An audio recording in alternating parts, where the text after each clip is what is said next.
As palavras dos profetas são para nós como uma luz que alumia em lugares escuros, que nos revelam o conhecimento.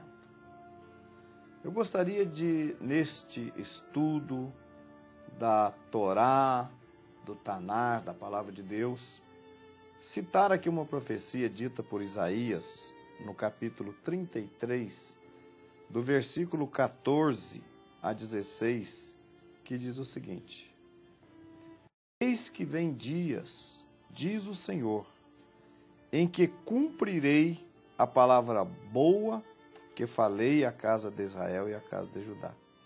Naqueles dias e naquele tempo, farei que brote a Davi um renovo de justiça, e ele fará juízo e justiça na terra. Naqueles dias e naquele tempo, farei que brote a Davi um renovo de justiça, e ele fará juízo e justiça na terra. Naqueles dias, Judá será salvo, e Jerusalém habitará seguramente. E este é o nome que lhe chamarão: o Senhor é nossa justiça. Há um tempo em que Hashem, o Eterno, nosso Deus, promete mudar a sorte de Jerusalém, mudar a sorte, a situação do seu povo. E ele diz que naquele tempo Jerusalém habitará segura. Jerusalém é importante para nós, não é isso, Rosh Félix? Exatamente. É muito bom, novamente, Rosh, nós estávamos comentando sobre a importância de Jerusalém para o nosso povo. Mas antes, eu queria comentar isso que o senhor começou o nosso programa dizendo hoje, sobre a palavra dos profetas como uma luz que alumia na escuridão. A gente sabe que durante algum tempo da história do nosso povo, na época da perseguição de Antíoco Epifânio, o povo judeu foi proibido de ler a Torá, de estudar a Torá nas sinagogas, e ele acabou tendo que recorrer às palavras dos profetas para que obtivesse por meio delas uma espécie de substituição para aquilo que a Torá não poderia lhes dar por não poder ser lida naquele período. E durante todo aquele tempo, as palavras dos profetas foram uma luz à escuridão para aqueles que não conheciam a Torá. Nos dias atuais não é diferente. Até hoje nas sinagogas, após fazermos a leitura pública da porção da Torá semanal, fazemos também uma leitura do livro dos profetas, que eram aquelas leituras feitas pelos nossos sábios anteriores. E até hoje eu vejo que a palavra dos profetas continua nos sendo uma luz que ilumina no meio das trevas. E temos até uma bênção para isso. Bendito sejas tu, Eterno, nosso Deus, Rei do Universo, que nos desses bons profetas que falaram palavra de verdade e de justiça para nós. E Jerusalém é, com certeza, um dos pontos centrais da profecia. É um dos pontos em que Deus mais enfoca, talvez porque Deus precisasse pôr no coração do povo de Israel esse entendimento de que Jerusalém é a centralidade do coração judeu, é a centralidade da vontade de Deus para o povo de Israel. Ainda na Torá, no livro de Devarim, Deuteronômio, no capítulo 12, verso 11, nos diz: E será então, no lugar que escolher o Eterno vosso Deus para fazer morar o seu nome, para lá levareis tudo o que vos ordeno, e vossas ofertas de elevação, e vossos sacrifícios, e vossos dízimos, e a oferta de vossas primícias, e tudo que há de melhor que prometerdes ao Eterno. Deus disse aqui por esse texto que ele escolheria na terra um lugar para fazer habitar o seu nome. Nós sabemos que durante todo o período em que o povo de Israel esteve no deserto, ao longo de 40 anos, eles estavam condicionados a uma modalidade móvel de culto, ou seja, tinha o Mishkan, o tabernáculo, que era movido de local para local. Semelhante ao tempo que vivemos hoje, metaforicamente, né? Deus nos direcionando para lá e para cá enquanto estamos no exílio, até que chegue o tempo em que Deus novamente agrupará os povos em torno dos acontecimentos que se darão em Jerusalém. Lugar este onde o Mashiach reinará, Yeshua, e da onde virá a justiça para todos os povos, o ensino da lei para as nações, para que elas então caminhem na sua luz. Israel, Jerusalém e Jerusalém, habitação de paz, ela é o centro de nossa esperança para esse mundo, para o futuro do povo de Israel. Então, nós temos aí já falado com respeito à cidade de Jerusalém, né? Mas há promessas, e há inclusive o salmista Davi disse que em Jerusalém estão os tronos, né? Por que Jerusalém é importante para nós? Porque o Mashiach, quando ele voltar, quando ele vier, ele vai ocupar o trono de Davi. E o Salmo 122 nos fala a respeito disso, dessa cidade bem sólida, que para onde sobem as tribos do Senhor, e Exato. lá estão os tronos de Davi, né? Exato. Agora, é interessante que esse texto é muito conhecido, né? Alegrei-me quando me disseram, vamos à casa do Senhor.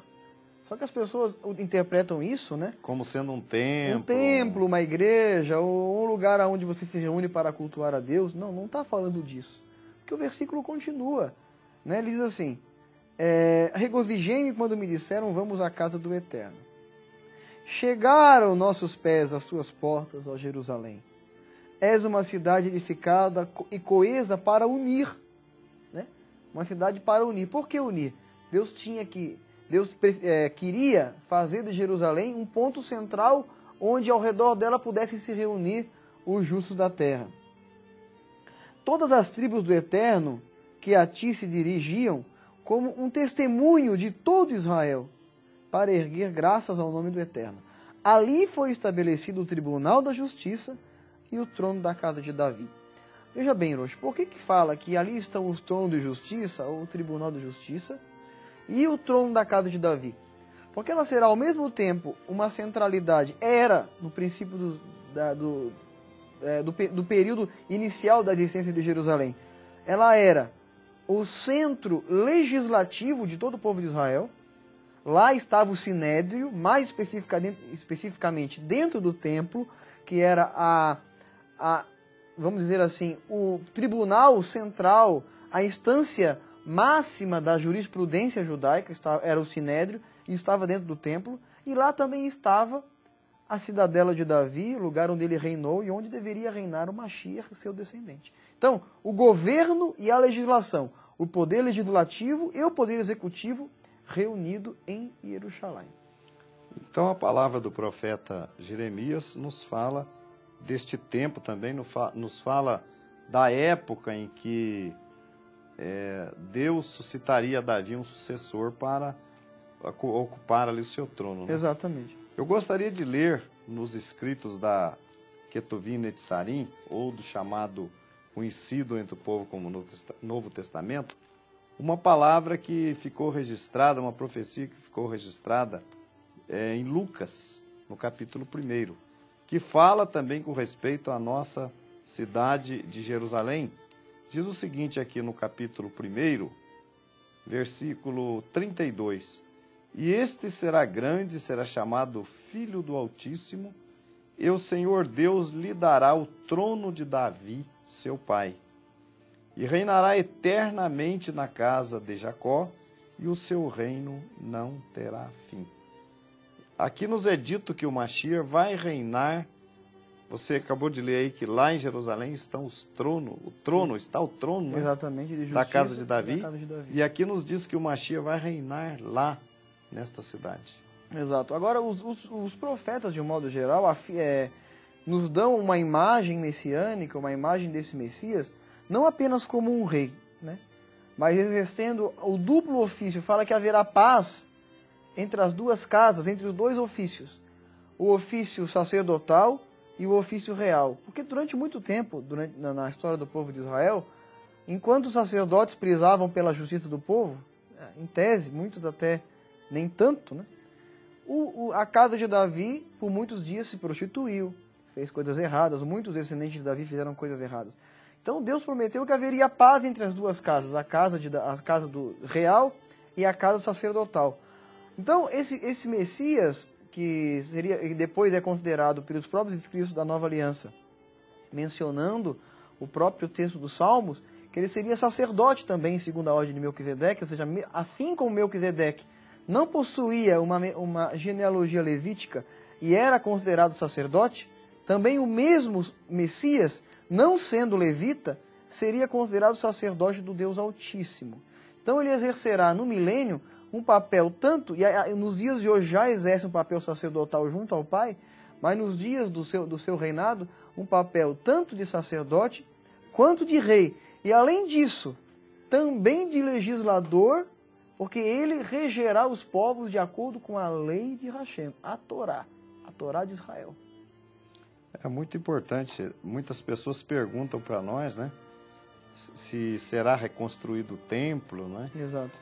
E a gente sabe que pela profecia, então, nós teremos Mashiach sendo sacerdote e ao mesmo tempo rei, né? Exatamente. E aí, então, possivelmente a reconstrução do templo, exatamente, né? Nessa época. E nós temos, então, aqui ainda, eu tenho Zacarias na minha mão, Zacarias capítulo 2, versículo 11, versículo 10 e 11, que diz assim: Exulta e alegra-te, ó filha de Sião, porque eis que venho e habitarei no meio de ti, diz o Senhor. E naquele dia muitas nações se ajuntarão ao Senhor e serão o seu povo. E habitarei no meio de ti, e saberás que o Senhor dos Exércitos me enviou a ti. Então nós temos aí uma época, um tempo, em que Deus estará no meio do povo e que muitas nações se unirão ao Senhor, estarão vindo adorar ao Senhor, conforme também fala o mesmo profeta Zacarias no capítulo 14. Voltamos daqui a pouco.